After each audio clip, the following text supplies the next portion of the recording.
called Bear Trap Cave. It's an old collapsed lava tube. Since I'm by myself, I ain't going down in there.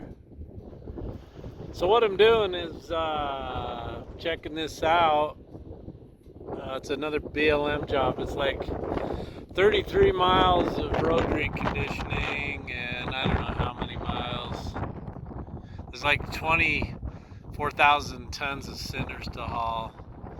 I see a windsock down there. I wonder if there's a runway. Let's go find out. Yep, they got a runway out here. Don't know what for.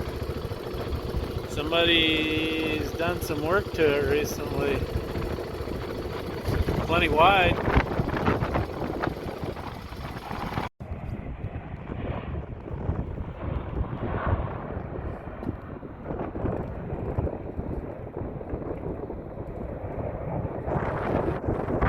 Fighter jets.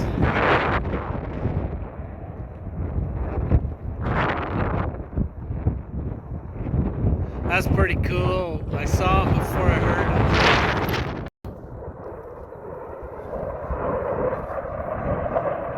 Oh, there he is right there. Holy cow, I didn't even see him.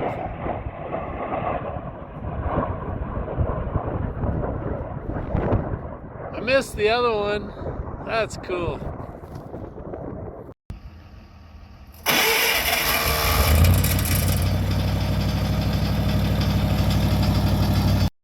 Okay, we're moving a dead Wapco over to the shop.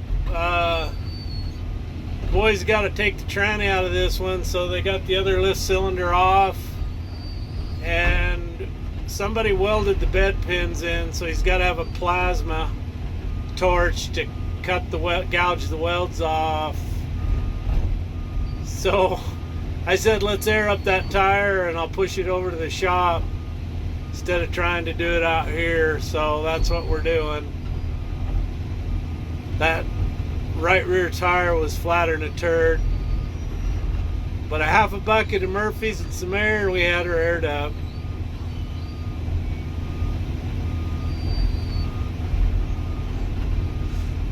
So the boys are trying to get this bed off the truck. The excavator will not lift it. So we've come to the conclusion we're going to dig a hole, put the truck in the hole, get it down there to where the bed's almost touching the ground, and we're going to just pull it off.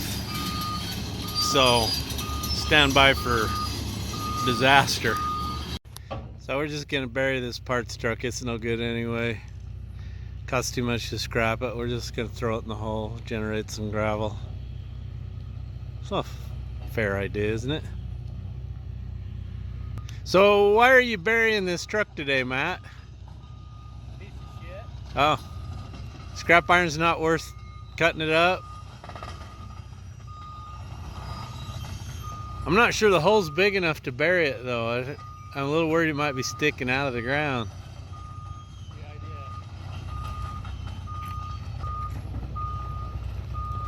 Is that a front tire rim on the back? Yeah. Oh, so the brake drum's bolted to it or what? Oh.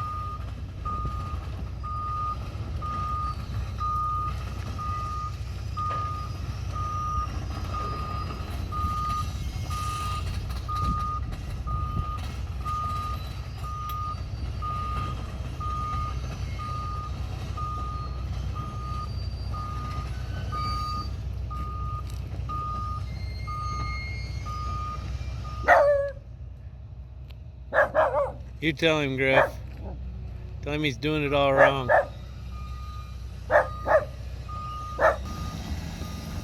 Oh yeah, this is gonna make it much easier.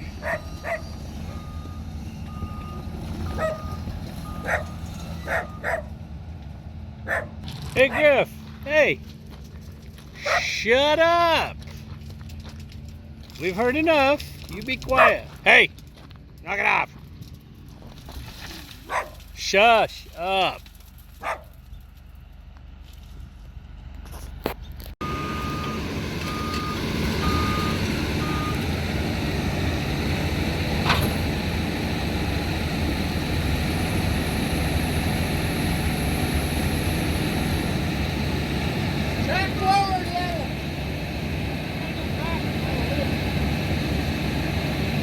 Well, just go back anyway, slide her off.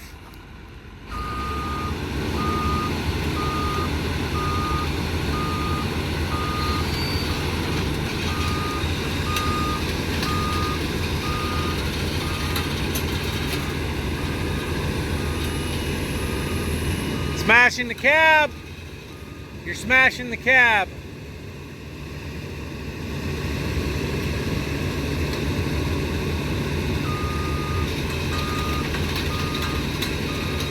We unhook the back hole.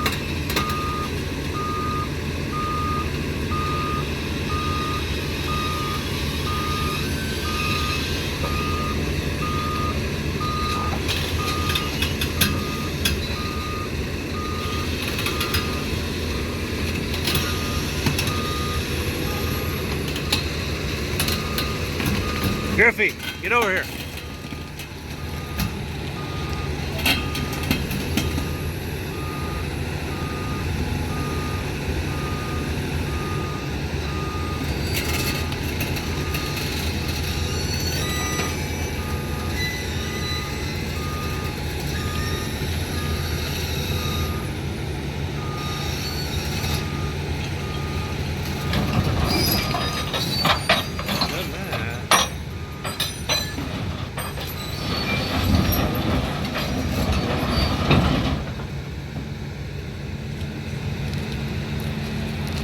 Go check his back end. He wants to know if he's going to hit nothing.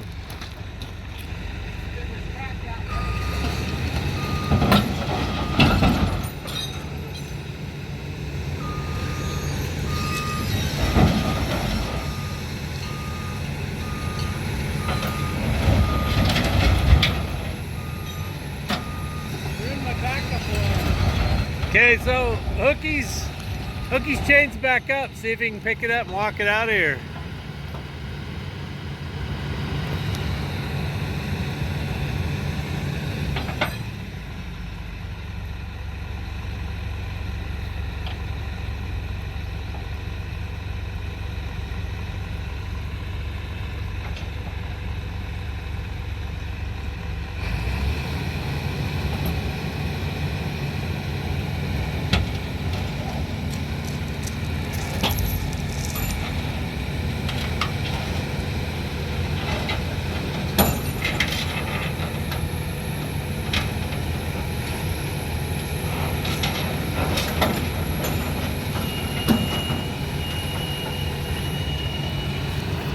So we can kind of bury the back end, but we might have to torch those chunks off.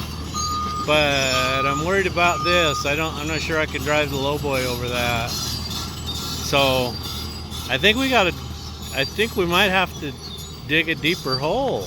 Maybe dig it down on this end and pull it forward, and then we could cover it up.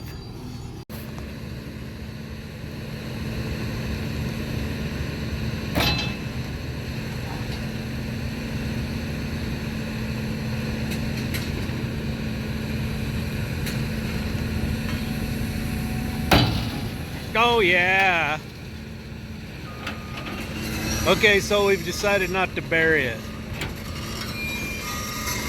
Probably wouldn't be a good environmental decision. Okay, here she comes back out of the hole. We got the bed pulled off. It worked really well. That is a heavy bed. Uh-oh. He's gonna tip on his head.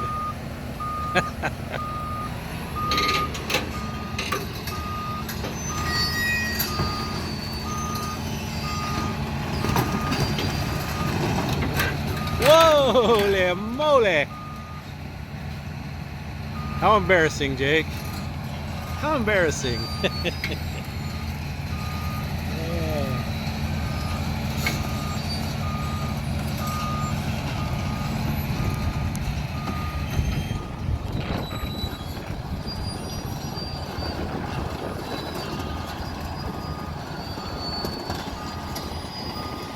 Okay, now they can get it over there and get the tranny out of it. And that's basically what they're trying to do. Get the tranny out.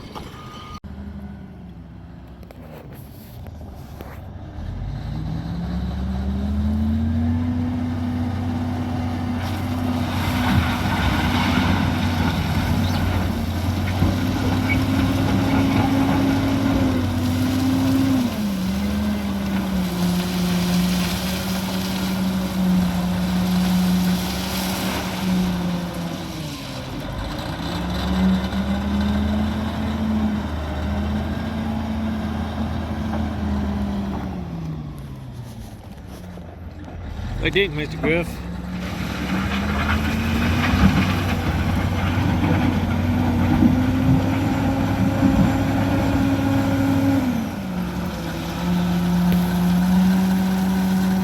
Okay, the hole's gone.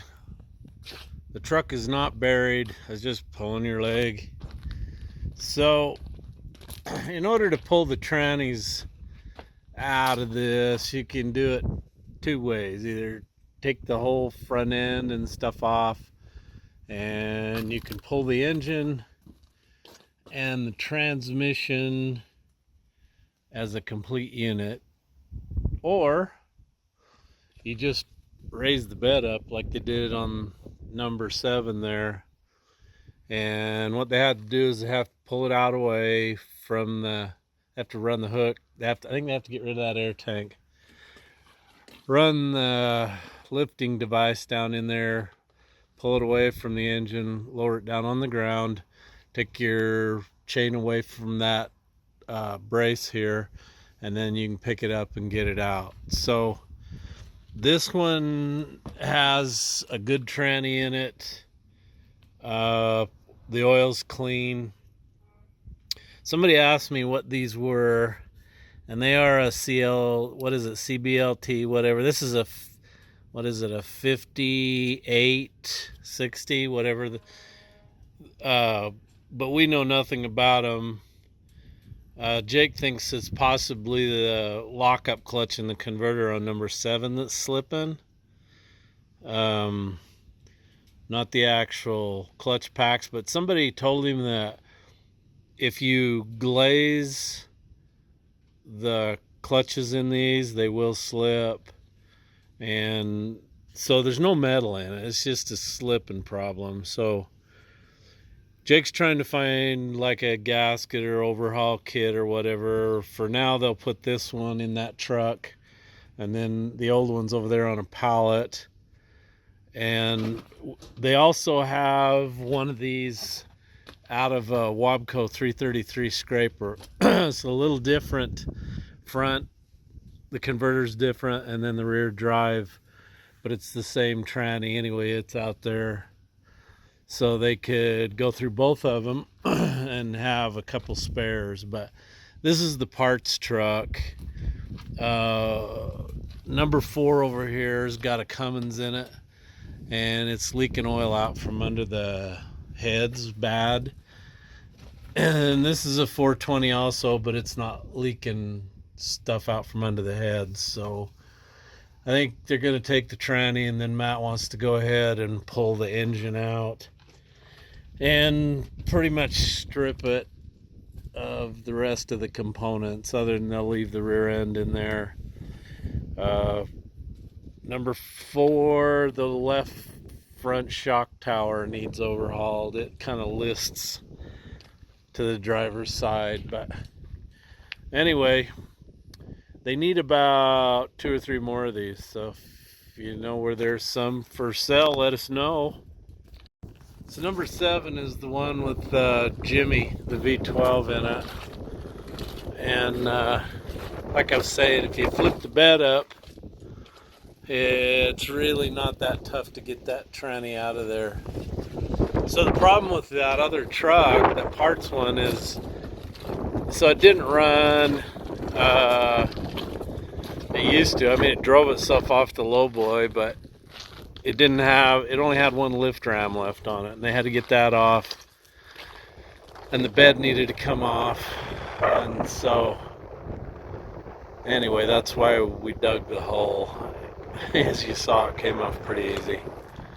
Way better than trying to lift it off. Them boxes are pretty dang heavy. I think the book says they're 15,000 pounds. Okay, this is why I want to fix the AC in this. It is absolutely covered in dirt. It's horrible. So I'm going to take it over and blow all this shit out, and then get out the vacuum pump, see if the system will hold any vacuum. If not, I'm going to have to pressurize it, see if I can find the leaks. So let's start her up. See if we got any oil pressure.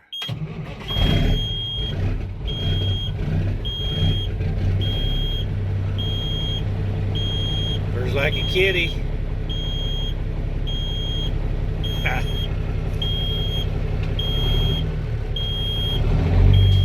Ooh, good oil pressure. So I got Petey in the shop, working on the AC. I worked these back and forth and back and forth. I thought I had this high pressure one, but nah, she broke them off inside. And the big line that goes up to the accumulator, that's foobar. And I can't get it undone here. I did get the hard line off there. So I'm gonna try to get it out and save the accumulator, but if I can, I'm gonna be buying an accumulator. That sucks. So the O-ring in there is just harder than a brick and flattened like a turd. And you can see the residue left in there. And the reason I couldn't get it loosened was this hose was clamped down. And the fitting won't rotate on here because they didn't put anything between that and the fitting, and then something on the threads to stop it from corroding. I'm assuming that's an aluminum end and that's a steel fitting, and they corrode really bad. And you've got to use something in there, some kind of anti-seize something. And they over torqued the snot out of everything. So new dryer, accumulator, a couple new hoses, and as bad as I hate to, I probably should undo all of these hard lines and replace the O-rings. I just don't trust any of it where it was so over tightened. Just terrible. There's a leak somewhere in the system because Lauren said you could charge it and it'd work for a while and then quit. So somewhere it's losing it, and I'm betting money it's those over torqued fittings, and the O-rings are smashed. Plus they're old, they need replaced. New compressor, new accumulator, some new hoses, new O-rings, and then we'll vacuum it and see if we can hold it. Well, I've been working on Petey and chasing down parts, and they got the tranny out. Wow. You know, once you do it once, I guess it goes pretty quick. Wonder where they put it. Oh, there it is. So this one here is an old manual style valve, like the truck with the Cummins, number 4. And that Detroit has the electric shifter. So if he's going to go to the electric, he's going to have to change that. And then I don't know what all else they'll probably do to it. This filter housing's been off for a while, but they've had it plugged. I don't know if he might want to take that off and make sure that's cleaned up. But anyway, I've been working on Petey, and I just did not think this was going to turn out to be as big a pain as it has turned out to be. So those stupid hose ends, they twisted off the compressor. So I ended up going to Peterbilt to get the hoses. The big suction hose to the accumulator that went up there is in Vernal, Utah. He said it might be Monday before I get that. The small one that goes off the compressor, the high pressure one up to the condenser coil, he didn't have that. He did find a dealer in Texas, so I called the Rush Truck Center. They're a Peterbilt dealer in Lufkin, Texas. That's way down there, South Texas, tell you what now. So I called them, and the parts guy said he couldn't take my credit card, so he had to send me a PDF with a credit card deal. I put all my information on there and faxed it back to them. They didn't want it emailed. They wanted it faxed. And they didn't want the security code, and nobody's called me. So I don't know when it'll be before I get the one from Texas, but I just screwed on that one. There was nothing I could do. Anyway, the guy at Peterbilt said he's been ordering hoses, and I guess Dynacraft is up to their eyeballs in back orders, and they can't make them fast enough. So I'm sure they're making them for new trucks, and then plus they got to make all the hoses to replace old ones for the parts people. So I don't know what I'm going to do here. Worst case, I guess I could take the belt off, plug everything good, and get it out of here. We do have some work for it. Just run it without AC. I just have to make sure I plug everything up really good so it can't get full of dirt. But I'll have the compressor in the morning and the accumulator in the morning. But those two hoses are the problem. So sit and wait. Anyway, so we're going to go, we got to build a road, and we're going to get the material out of the same pit. You remember the road we did with the haul truck and we were spreading the gravel? Well, we're going to do another road for the guy down the road. It's his son-in-law. And since we got to go down the oil, we'll have to use Petey. So I thought, well, I'll just fix the AC. Well, that turned out to be a disaster. But anyway, the hoses, the threads and everything look like these bolts do. You know, it's crazy. You know, some of these are just absolutely clean, beautiful. But some of these other ones, man, they were on there horrible. But what do you do? So anyway, that's where we're at.